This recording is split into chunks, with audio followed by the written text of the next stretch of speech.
we would like to deliver oral presentation on antibacterial application of zinc decorated copper nanoparticles in International Web Conference on Advanced Material Science and Nanotechnology, which is organized by Department of Physics, Vinayak Vigyan Mahavidyalay, Nangaon, Khandeshwar. Now in this, we will see about the how the nano materials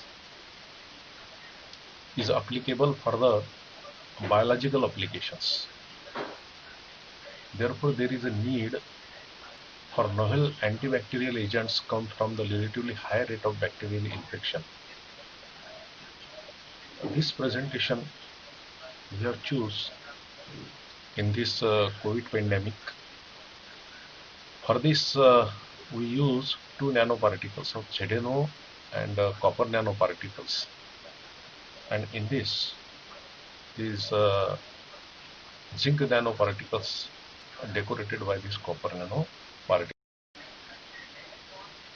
Now there is many applications and many strains of biological strains are there. That is E. coli and yes, Staphylococcus aureus, and that functional activities of nanoparticles are largely influenced by the particle size. Means if we decreases the particle size, then the effect of this any activities, that is in the biological activities, may increase, as in the case of the bulk. Now there is a need because for the novel antibacterial agents come from the relatively high rate of bacterial infection. Therefore, in this we investigated these nanoparticles or this nanocomposite of these nanoparticles, and which is demonstrated for the gram-positive and gram-negative bacteria, which are in our laboratories.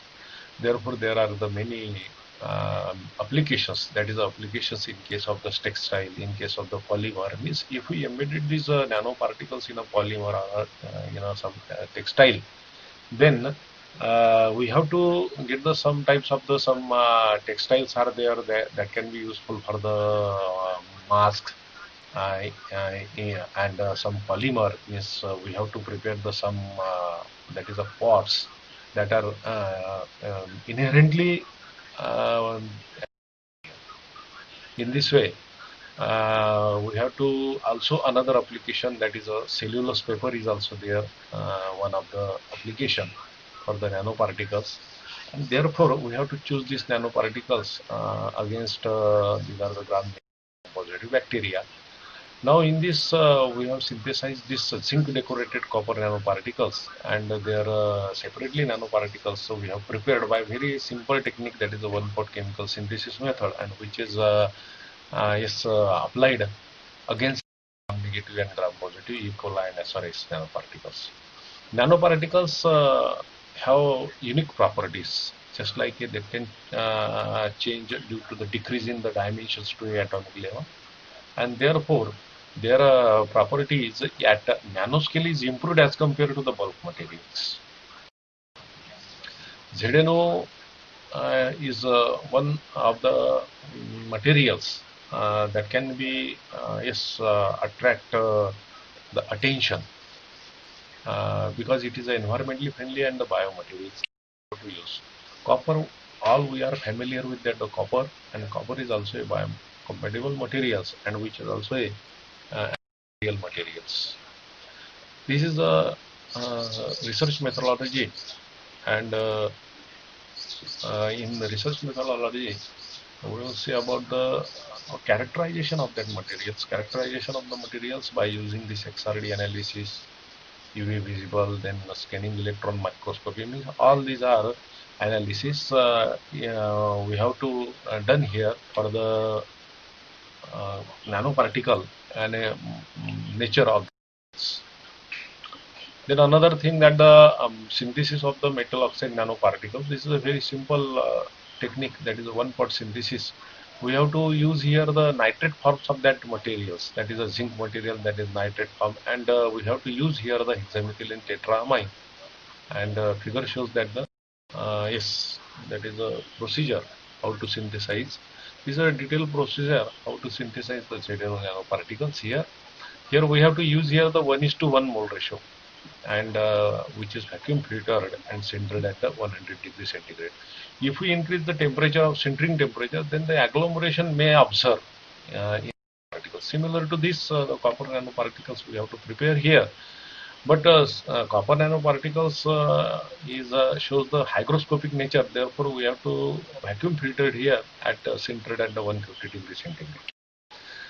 Therefore, the zinc decorated copper nanoparticles we have to prepare it here for 1:1 mole ratio, and it is also sintered at 1 degree centigrade.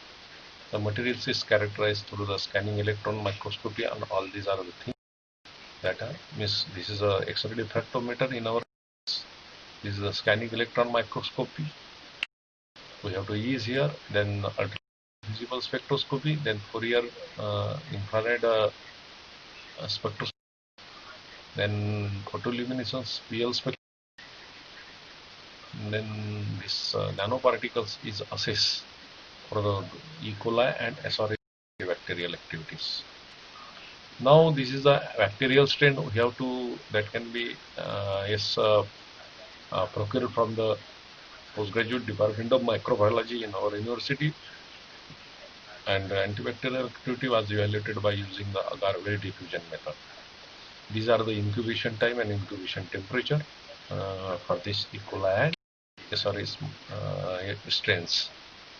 Then test column, inoculum is prepared in this way. That is the bacterial strains. We have to contain here sterilize the 100 ml of the respective broth, and therefore liquid broth medium, then concentration is shown in this slide.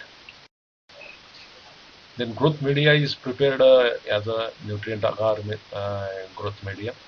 Then concentration is 2.8 that is a gram per 100 ml of dish. This is a very diffusion method. For the testing these nanoparticles against E. coli and antibacteria. This is a technique of microbiological researchers use in our in their laboratories, and a very easy method to characterize these nanoparticles against antibacterial agents. Then MIC, we have to take here the MIC for these nanoparticles, and these nanoparticles use the MIC. Then another statistical analysis we have to done here for the null hypothesis. Then F-test is used. Yes, because we have to take here the two strains, that is E. coli and SRS, and we have to use here the F. These are the percentage of zone of inhibition. This percentage is calculated by using the standard drugs. That is can be represented as there are many applications of the nanoparticle. Now in XRD analysis, these are the prominent peaks that are shown in the ZNO and CuO materials, and their average particle size from the XRD analysis shown as up to the 40, that is a 20 to the 40 in the range of, and lattice strength is also a very minimum. Therefore, the nanoparticles we have to prepare is in the nanoscale. These are the micrographs that are shown that the set structure, that is in case of the ZNO, it can be represented as a pink rectangle, and in case of the copper nanoparticles, it is represented by the green. Yes, the shape is like cauliflower. Now this UV-Vis analysis, in this UV-Vis analysis we have to get the band gap. That is a band gap in case of the nanoparticles. Now this is a band gap is a differ from that bulk. Therefore, the materials we have to prepare is in a nanoscale. antibacterial activity. This is the antibacterial activity against the E. coli that are shown, but the zinc nanoparticles is shown the against the ER does not show the remarkable antibacterial.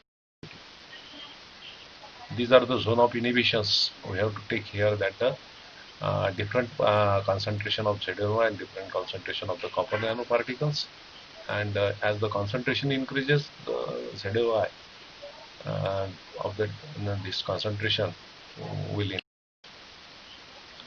Then antibacterial activity of this against the SRES, that shows the remarkable effect actually for against the SRES of both the nanoparticles.